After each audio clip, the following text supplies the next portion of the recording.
하나님께서 우리에게 주신 말씀, 오늘의 본문 마가복음 3장 20절에서 35절의 말씀을 저와 여러분이 한 절씩 교독하고 마지막 35절은 같이 읽도록 하겠습니다. 말씀을 봉독합니다. 집에 들어가시니 무리가 다시 모임으로 식사할 겨를도 없는지라. 예수의 시적들이 듣고 그를 붙들러 나오니 이는 그가 미쳤다 하니라. 예루살렘에서 내려온 서기관들은 그가 바알세불이 집혔다 하며 또 귀신의 왕을 힘입어 귀신을 쫓아낸다 하니, 예수께서 그들을 불러다가 비유로 말씀하시되 사단이 어찌 사단을 쫓아낼 수 있느냐. 또 만일 나라가 스스로 분쟁하면 그 나라가 설 수 없고, 만일 집이 스스로 분쟁하면 그 집이 설 수 없고, 만일 사탄이 자기를 거슬러 일어나 분쟁하면 설 수 없고 망하느니라. 사람이 먼저 강한 자를 결박하지 않으면 그 강한 자의 집에 들어가 세간을 강탈하지 못하리니 결박 후에야 그 집을 강탈하리라. 내가 진실로 너에게 이르노니 사람의 모든 죄와 모든 모독하는 일은 사하심을 얻되 누구든지 성령을 모독하는 자는 영원히 사심을 얻지 못하고 영원한 죄가 되리라 하시니, 이는 그들이 말하기를 더러운 귀신이 들렸다 함이로라. 그때 예수의 어머니와 동생들이 와서 밖에 서서 사람을 보내어 예수를 부르니, 우리가 예수를 둘러앉았다가 여짜오되 보소서, 당신의 어머니와 동생들과 누이들이 밖에서 찾나이다. 대답하시되 누가 내 어머니이며 동생들이냐 하시고, 둘러앉은 자들을 보시며 이르시되 내 어머니와 내 동생들을 보라. 같이 읽습니다. 누구든지 하나님의 뜻대로 행하는 자가 내 형제요 자매요 어머니이라. 아멘. 오늘의 본문의 말씀으로 하나님의 뜻대로 행하는 자라는 제목으로 은혜를 함께 나누도록 합니다. 오늘 20절의 말씀을 보면은 우리 예수님이 얼마나 복음 전하는 사역이 분주하고 힘들고 애로사항이 많은지가 극명하게 드러나지요. 집에 들어가시니 어때요? 무리가 다시 모여요. 이 무리는 예수님의 지금 제자들의 무리가 아니라 예수님의 말씀 듣기를 소망하는 사람들의 모임이에요. 아시다시피 우리 마가복음 2장에도 베드로의 그 장모의 집에 열병을 고치기 위해 들어갔었는데 예수님 그 집에 온 걸 아니까 그냥 사람들이 또 구름대같이 모임으로 말미암아 그 중풍병자를 메고 왔던 사람들이 도무지 예수님께 접근 불가하니까 어떻게 했어요? 그 집에 지붕을 뚫고 그 침상을 내렸던 거 아닙니까? 지금도 집에 들어가셔서 우리가 다시 모이니까 식사할 겨를도 없으신 거예요. 우리 사업장에서 일해보시는 분 아실 거예요. 아무리 사장님 아니고 고용인이라 할지라도 일이 바쁘다 보면 뭐 할 시간이 없어요. 밥 먹을 시간이 없어요. 물론 그 당시에는 바쁘니까 밥 먹을 새도 없이 일은 했지만 문득 자기 자신을 돌아보면 어떻게 돼요? 이거 지금 내가 뭐 하는 건가? 배 골고 밥도 제대로 못 먹으면서 내가 지금 이게 뭐 하는 거지? 이런 생각이 들 때가 있다는 것이죠. 근데 지금 우리 예수님께서는 본인의 사업하는 것도 아니요. 본인의 유익을 위해서 하는 것도 아니요. 지금 뭐 하러 오신 거예요? 하나님의 뜻을 이루기 위해서 이 땅에 말씀이 육신이 되셔서 오셨는데 지금 뭐 할 시간도 없으셔요. 식사할 겨를도 없으신 거예요. 진짜 믿지 않는 사람들은 대부분 자신의 바쁨을 뭐라고 얘기해요? 다 먹고 살려고 하는 일이라고 하는데 그 먹고 살려고 하는 일인데도 지금 먹지도 못하고 지금 이 일을 해가시는 거예요. 거기에다 대고 지금 21절에 보면 예수의 친족들이 들었어요. 무엇을 들었겠습니까? 지금 예수님이 많은 사람들을 모셔다 놓고 사람들이 모인 곳에서 지금 예수님은 사실 하나님의 뜻을 행하고 있는데 그 뒤에 봤더니 그 사람들은 어떻게 이야기를 들었느냐? 그가 미쳤다는 거예요. 이 미쳤다라는 이야기를 들었기 때문에 오늘 성경은 그를 붙들러 나온 거예요. 사람들이 모인 곳에 예수님이 미쳤기 때문에 예수님을 지금 붙들어서 데리고 나오려고 지금 누가 온 거예요? 친족들이 왔다는 얘기예요. 자, 여기서 제가 재미있는 질문 한번 드려볼까요? 여러분들 지금까지 신앙생활 해오는 가운데에 여러분 주변 분들이 여러분을 보고 예수에 미친 거 아니냐 이런 얘기 한 번쯤 이상 들어보시지 않았나요?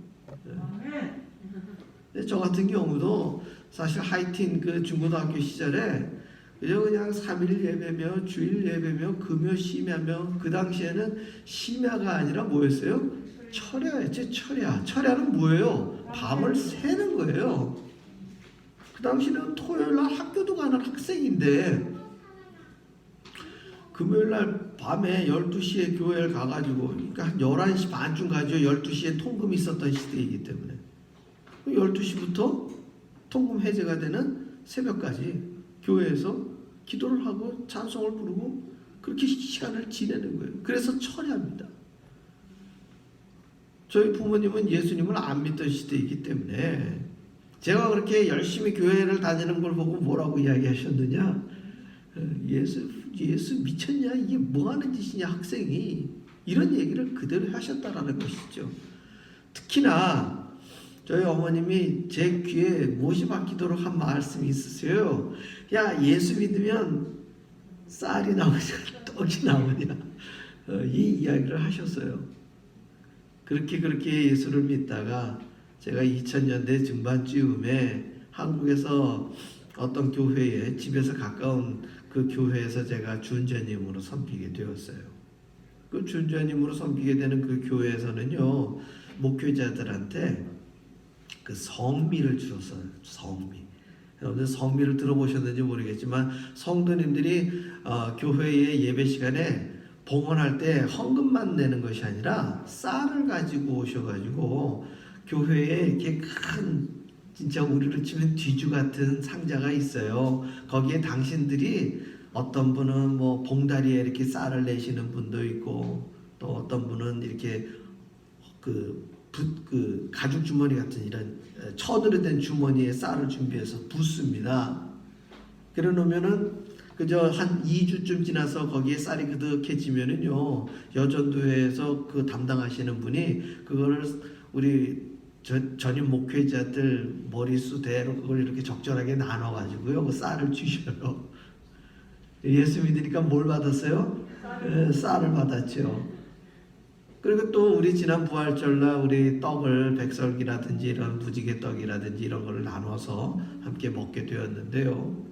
한국교회에 있어서도 마찬가지예요. 추수감사절이나 부활절이나 또 다양한 우리 성도님들이 당신의 어떤 생일을 맞이하면 성도님들한테 이렇게 떡을 베푸셔요.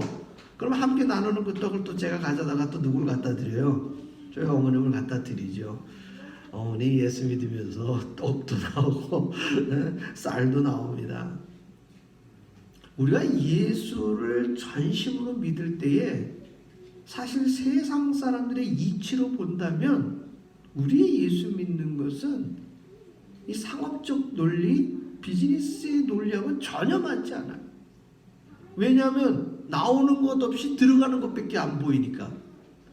우리의 베풀음은 세상 사람들이 기브앤테이크의 방식이 아니라 전적으로 뭐만 하는 거예요? 주기만 하는 거예요. 받을 걸 기대하고 나누는 것이 아니라 전적으로 주기만 하는 거예요. 예수님께서 십자가에서 물과 피를 다 흘리셨어요. 그래놓고 저와 여러분의 삶 속에 물과 피를 달라고 하십니까?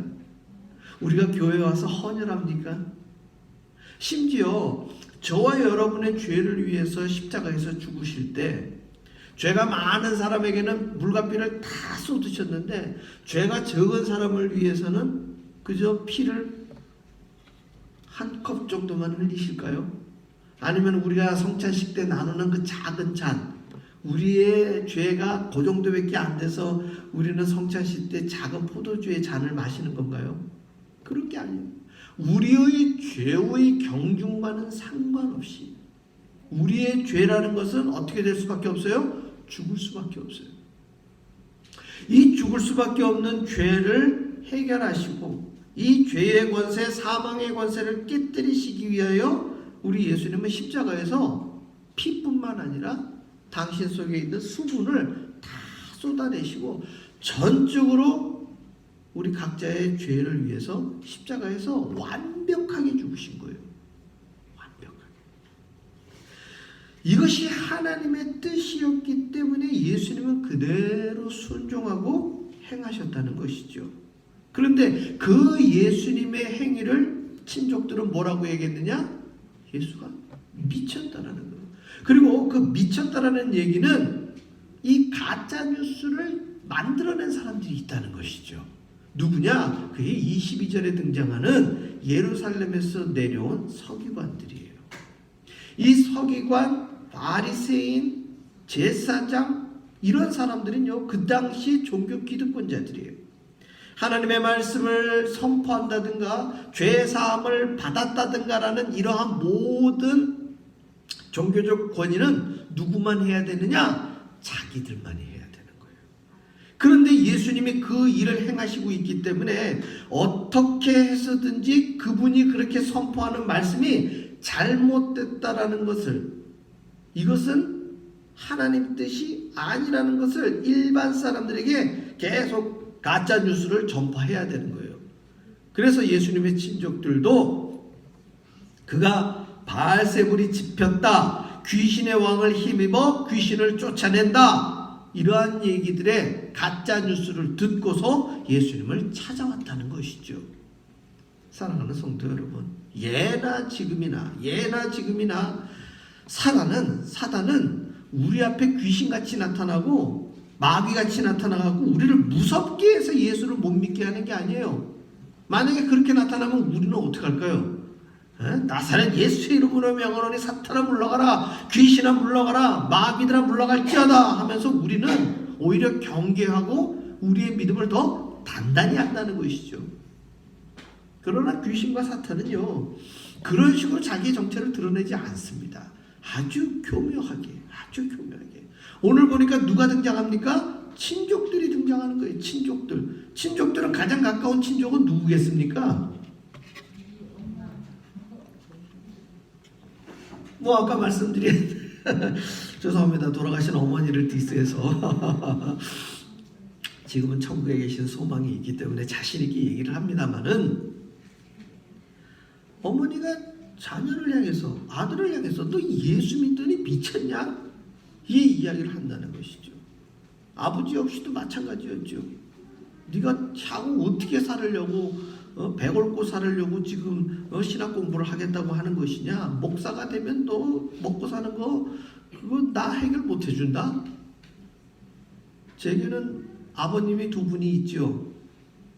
저희 육신의 아버님과 또 저희 장인어른이 계시지만, 제가 전적으로 믿는 아버지는 어떤 아버지예요?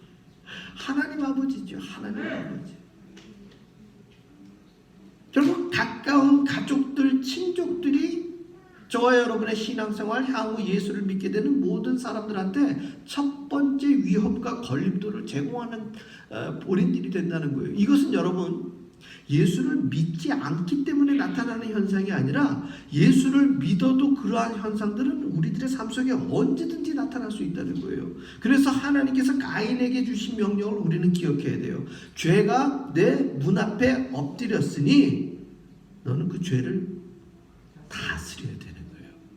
우리는 우리의 심령께, 마음의 문 앞에 있는, 우리 예수님조차도 요한계시록에 말씀하시지 않습니까? 볼지어다 내가 문 앞에 서서 두드리노니.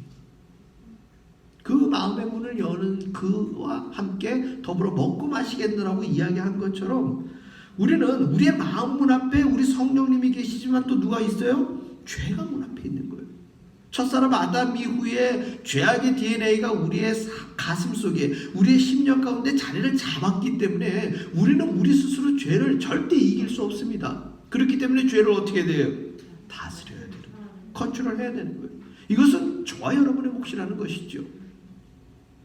예수님 역시도 바알세불이 집혔다, 귀신의 왕에 힘입었다고 이야기하는 그 예루살렘으로부터 내려온 서기관들을 그 자리에서 사탄을 물러가라, 너희들 어찌 이렇게 악하게 이야기하느냐, 이렇게 이야기하지 않으시고요, 그들에게 비유로 말씀을 하시는 거예요. 비유로. 그래서 너희들이 판단해 보라는 거예요. 과연 내가 사단과 바알세불에 집혀가지고 귀신을 쫓아내고 하나님께서 주신 죄사함의 권세를 이야기하는 것인지, 아니면 하나님의 뜻대로 행하는 자인지 하나님의 말씀을 알고 있는 너희 서기관들아, 너희가 한번 판단해 보라는 거예요. 그리고 궁극적으로 뭐라고 이야기하십니까?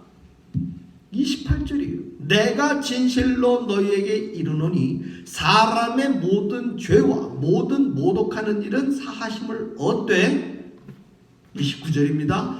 누구든지 성령을 모독하는 자는 영원히 사하심을 얻지 못하고 영원한 죄가 되느니라. 그렇기 때문에 우리가 함께 예수 믿는 공동체 안에서도요, 예수 믿고 있는 어떤 사람에 대해서 우리가 용서하지 못하고 우리가 그들이 시험당하고 있다, 그들의 믿음이 약하다 비판하고 비난하는 것 자체도 우리는 어떻게 돼요? 우리는 죄를 짓는 행위요, 우리가 정말 경계해야 되는 것이에요. 같은 신앙의 공동체 안에서, 같은 신앙의 가족 안에서, 같은 형제요 동무 안에서 마찬가지란 얘기죠. 오늘 제자들은 이야기합니다. 지금 바깥에 어머니와 동생들과 누이들이 바깥에서 찬나이다. 우리는 이 구절을 보게 되면 간략하게나마 예수님의 가족 관계를 알 수 있어요. 어떤 분들은 요셉과 마리아가 결혼해가지고 우리가 하도 하나님의 독생자 예수 그렇게 얘기를 하니까 예수님이 요셉과 마리아 사이에 외동아들로 생각하시는 분들이 많아요. 이 독생자 예수라는 건 하나님의 아들의 개념에서 독생자라는 것이지, 요셉과 마리아 사이에서는요, 예수님은 많은 형제자매가 있었어요. 대표적인 형제자매로 이름이 등장하는 것이 우리 신약 성경 거의 끄트머리에 등장하는 유다서와 야고보서. 유다와 야고보는요, 예수님의 제자가 아니에요. 유다는 목매어 죽었는데 그 사람이 무슨 성경까지 썼겠어요. 이 등장하는 유다는 누구냐? 예수님의 동생이에요. 야고보 역시도 마찬가지예요. 그 사도 요한의 형님 야고보가 아니라 예수님의 동생 야고보입니다. 그래서 야고보와 유다만 보더라도 예수님의 동생이, 남동생이 있었어요. 그리고 오늘 보니까 또 누구도 있습니까? 누이, 여동생들도 있었다는 얘기죠. 다만 그 갈릴리 지방 어촌에서 메인스트림이 되지 못하고 목수의 일을 했던 아버지 요셉이 고대 문서에 보게 되면 조금 일찍 돌아가신 것 같아요. 그래서 이 큰아들이었던 요셉 역시 아버지의 그 가업을 이어받아서 요셉 그 목수 일을 했었었고요. 그 목수 일을 하면서 우리 가족들을 또 함께 먹여 살리는 일들을 마리아, 어머니 마리아와 더불어 그 큰아들인 이 예수님이 감당을 했었던 거예요. 그런데 그 예수님이 나이 30이 되자마자 결혼도 안 하시고 공생애가 시작된 것 아닙니까? 그러니까 요즘 나이로, 요즘의 관점으로 보게 되면 예수님이 어떻게 하신 거예요? 지금 가정을 이렇게 세워야 되는 어떤 가장 적절한 시기에 갑자기 가출을 하더니, 하나님의 아들이고 복음을 전파하니까 가족들 입장에서도 요셉의 아들인 걸 우리가 다 아는데 왜 갑자기 하나님의 아들이라는 이야기를 할까? 이런 것들도 개별적으로 의문을 가질 수 있을 거예요. 그 제자들이 지금 바깥에, 이 집 바깥에 지금 예수님의 어머니, 동생들, 누이들이 왔습니다. 그러니까 그 이야기를 전하는 사람들에게 33절과 34절에 이렇게 이야기를 하죠. 대답하시되 누가 내 어머니며 동생들이냐 하시고 둘러앉은 자들을 보시며 이르시되 내 어머니와 내 동생들을 보라. 이 구절 때문에요, 우리 예수님을 또 어떻게 폄하하는 사람들이 많아요. 그냥 냉정하고 가족도 몰라보는 사람이다, 뭐 이렇게 공생애가 시작되면서 가족들과 열을 끌었다, 이런 이야기를 하시는 분들이 계셔요. 여러분, 너무 성경을 극단적으로 보시면 안 되고 전후 사정을 우리는 좀 이해를 해야 돼요.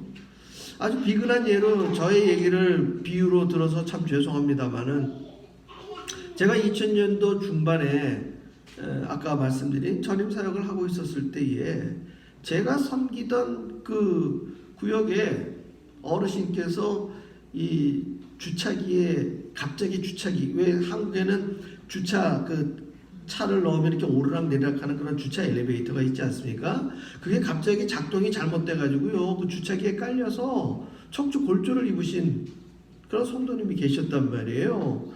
그래서 그 성도님 신방을 가려고 우리 구역의 권사님하고 집사님하고 같이 제 차를 타고 가려고 그러는데 참 특이한 일이에요. 뒷좌석에 타시려고 했었던 집사님이 문을 잘못 닫는데 요 손가락 끄트머리가 문에 끼면서 잘렸어요. 그래서 신방을 가려다 말고 갑자기 응급상황이 벌어졌죠. 그래서 그 응급 상황에 가까이 있는 병원에 응급실로 갔어요. 그 응급실로 가고 처치를 하는 과정 가운데에 응급실에 제가 잘 아는 사람이 같이 있었어요. 누구였느냐? 저희 큰아들이 그날따라 자전거 타다가요, 엄지 발가락에 발톱이 뒤집어져 가지고 응급실에 온 거예요. 저희 큰아들도 응급실에 와 있고 저희 구역에 신방 가려고 했었던 집사님이 응급실에 와 있었어요. 그런데 그 병원에서는 이 손가락 잘린 것을 치료하지 못합니다. 그러니까 마이크로 병원이라고 한 5km 떨어진 병원에 그 병원으로 가야 되는 상황이에요. 그래서 먼저 도착한 병원에 구급차를 타고 그 병원으로 가야 되는 상황이에요. 제가 제 아들 응급실에 있는 것 때문에 그 병원에 남아 있어야 되겠습니까? 그 집사님이 손가락 잘린 것 때문에 마이크로 병원으로 같이 따라가는 게 맞겠습니까? 제 큰아들도 발가락이 다쳐서 응급실에 있지만 저는 저의 사역을 위해서 가야 되는 거예요. 오늘 본문의 말씀에 예수님의 말씀은 정말 누구 말 맞다나 애비애비도 몰라보는 그런 혈연 관계를 끊고 하는 그런 개념이 결코 아니라는 거예요. 복음을 전하고 하나님의 뜻을 행함에 있어서 우선순위에 관련된 얘기를 하는 거예요. 우선순위. 자, 그렇다면 지금 모인 무리들 역시도 지금 예수님의 말씀을 듣기 위해서 자기들의 사업과 자기들의 가족과 자기들의 집을 어떻게 해갖고 여기까지 온 사람들이에요. 따라온 사람들 아니겠습니까? 우리가 잘 알다시피 오늘 20절 본문 바로 앞에 보면은요, 예수님의 12제자 이름이 기록되고 있습니다. 예수님의 12제자들.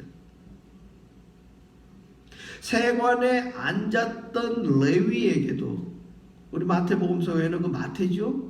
마태를 봤었을 때, 레위를 봤을 때, 나를 따르라 했을 때 그가 어떻게 했습니까? 자기의 세리의 직업을 내려놓고 예수를 따르지 않았습니까? 베드로와 안드레, 야고보와 요한 역시도 마찬가지예요. 내가 앞으로 너희를 사람을 낳는 어부가 되게 하리니 너희가 나를 따르라 했을 때 그가 자신들의 배를, 그물을, 그리고 심지어 아버지를 뒤로 하고 그들이 예수를 따랐던 거예요. 그 12명의 제자들의 이름이 기록되었을 때 그 12명의 제자들은 다 어떻게 한 사람들이에요? 말 그대로 혈연관계를 끊거나 애비애비도 몰라보고 전부 뒤로 하고 그런 사람들이 아니라 무엇이 자기들의 인생에 있어서 가장 중요한 것인 것을 알고 깨닫고 뭐 한 거예요? 결단한 거예요. 결단한 거예요. 그렇기 때문에 예수님은 주변에 있는 무리들을 둘러보고 35절에 이렇게 이야기합니다. 누구든지 하나님의 뜻대로 행하는 자가 내 형제요, 자매요, 어머니라는 것이죠. 사랑하는 성도 여러분, 오늘날 우리 미국 교회에 우리 침례교 전통에서 보게 되어지면 여성분들을 다 뭐라고 불러요? 시스터라고 부르지 않습니까? 남성분들은요, 다 브러더예요, 브러더. 다 브러더. 한국 사회에서, 한국 교회 배경에서, 특히 장로교 전통에서 보게 되어지면 이 형제님, 자매님이라는 말이 참 이 한국 사람들은 이 유교 전통이 살아 있어가지고 이 장유유서, 냉수도 뭐가 있대요? 냉수도 위아래가 있다고 이야기하지 않습니까? 하루만 먼저 태어나도 어떻게 돼요? 형님이어야 되고, 한 살만 어려도 동생이어야 되고, 젊은 우리 자매님들이 연로하신 우리 어르신 여성분들에게 자매님 그러면은 기분 좋아하셔요? 기분 나빠하셔요? 기분 나빠하시잖아요. 우리 머릿속에 들어있는 우리 개별적인 전통들이 이 형제 자매라는 브러더 시스터에 관련된 이 부분에 대한 개념을 자꾸 뭘로 이해를 합니까? 수직적 개념으로 이해를 한다는 거예요. 오늘 성경에 등장하는 이 형제 자매라는 개념은 혈연 관계보다 하나님의 뜻을 행하는 관계가 어떻게 하다? 더 강력하고 우리의 삶에 더 우선순위가 있다라는 걸 얘기해 주는 장면이에요. 예수님의 가산 7원 중에 한마디가 뭐예요? 보소서 아들이니이다. 보라 내 어머니라. 누구에게 했던 이야기입니까? 그 십자가 밑에 왔던 사도 요한을 향한 이야기예요. 본인은 더 이상 십자가에서 죽기 때문에, 육신으로 죽기 때문에 어머니를 섬길 수 없게 되니까 십자가에 매달리신 예수님께서 자기의 처지를 보라고 마리아에게 보소서 아들이니다 자기에게 한 이야기가 아니에요. 그 마리아 옆에서 아들처럼 보필하고 있는 사도 요한을 바라보며 여자여 보소서 아들이니이다. 그리고 그 사도 요한을 향해서 보라 내 어머니라. 사랑하는 성도 여러분, 우리들의 믿는 이들의 이 공동체 안에서의 관계는 일반 혈연 관계를 넘어서는 거예요. 거기에는 내 혈연 관계가 아니어도 어머니를 섬기듯이 섬기는 섬김의 도가 있는 것이고, 내 피를 나눈 형제자매가 아니어도 예수 그리스도의 보혈을 믿는 우리들의 모든 믿음의 가정들 안에 그 어떤 관계보다 든든한 형제자매의 관계가 있다는 것입니다.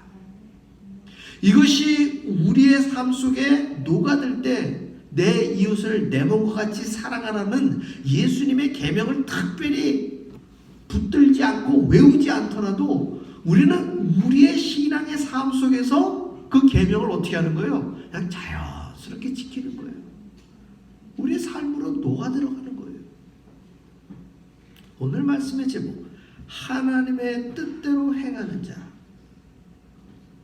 바리새인들, 서기관들은 율법으로 그 하나님의 뜻을 행하겠노라고 입으로 떠들지만 그 마음속에는 뭐가 없어요? 정말 진정으로 섬기고자 하는, 진정으로 그 하나님의 뜻을 행하고자 하는 진심은 없는 사람이에요. 그러니까 예수님이 그들을 향해서 뭐라고 얘기했습니까? 회칠한 무덤과 같은 자라고 이야기하지 않았습니까? 예수님께서는 정말 마음이 아프고 심령이 가난한 자들을 위해서 세리와 죄인들의 뭐가 됐어요? 친구가 되어준 거예요. 그들과 함께한 거예요. 그들의 아픔과 동참하고 그들의 고통에 동참하고 그들이 눈물을 흘릴 때 함께 눈물을 흘리고 그들의 작은 기쁨에도 함께 기뻐할 수 있었던 마음을 가진 분이 예수님이셨기 때문에 예수님은 고관대작이 있는 그 왕궁에 있는 그곳에 머물른 분이 아니었다는 것이죠. 킹 오브 킹, 왕 중의 왕이셨던 분이 한 번도 당신의 공생의 기간 동안에 헤롯 왕의 궁전에 가지 않았다는 거예요. 그래서 예수님은 세례 요한의 제자들이 와서 오실 그이가 당신이니까 라는 질문 앞에 너희가 누구를 만나러 왔느냐? 정말 잘 차려입고 거들먹거리는 사람들은 어디 가서 찾으래요? 왕궁에 가서 찾으라.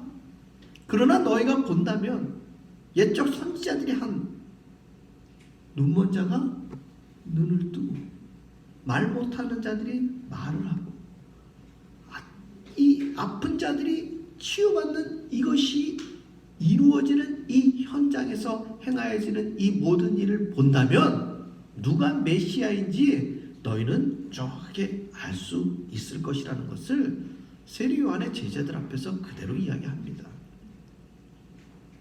사랑하는 성도 여러분, 우리의 삶 속에서 모세의 율법 기억하지 못해도 괜찮습니다. 암송하지 못해도 괜찮습니다. 저 역시도요, 레위기, 신명기, 민수기 말씀 달달달 외지 못해요.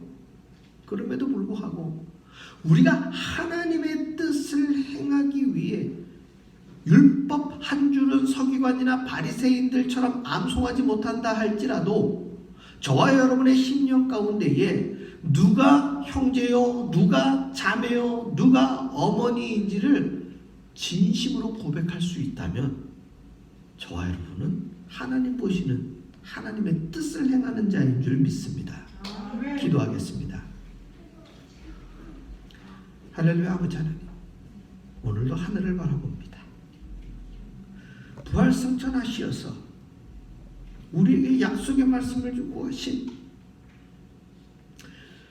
우리 주 예수 그리스도의 명령을 기억해 보면 이 땅에서 예수 믿고 잘 먹고 잘 살아라가 아니라 땅 끝까지 이르러 먹으며 증인된 삶 살라고 우리에게 명령 주셨는데, 혹여 우리의 삶이 내 입에 풀칠하기 바빠서 산입에 거미줄 치기 싫어서 목구멍이 포도청이라 이처럼 다양한 이유들을 대며 우리는 그 일에서 멀리 떨어진 삶을 살고 있었던 것은 아닌지 되돌아보게 됩니다. 하나님, 나의 생명이 먹고 살기 위한 삶으로 오늘 하루의 삶이 주어졌는지, 아니면 하나님의 뜻을 행하기 위하여 나의 오늘의 하루의 삶이 주어졌는지 진심으로 고민하고 고백드리는 우리 예배자의 삶이 되길 소망합니다. 나는 어디서 왔고 어디로 가는지 분명하게 알 수는 없지만 나의 오늘의 하루의 삶이 예수 그리스도의 보혈의 삶으로 인하여 보혈의 능력으로 말미암아 주어진 삶인 줄 믿사오니 이 믿음대로 살아갈 수 있도록 주님 역사하여 주시옵소서. 예수님의 이름으로 기도합니다. 아멘.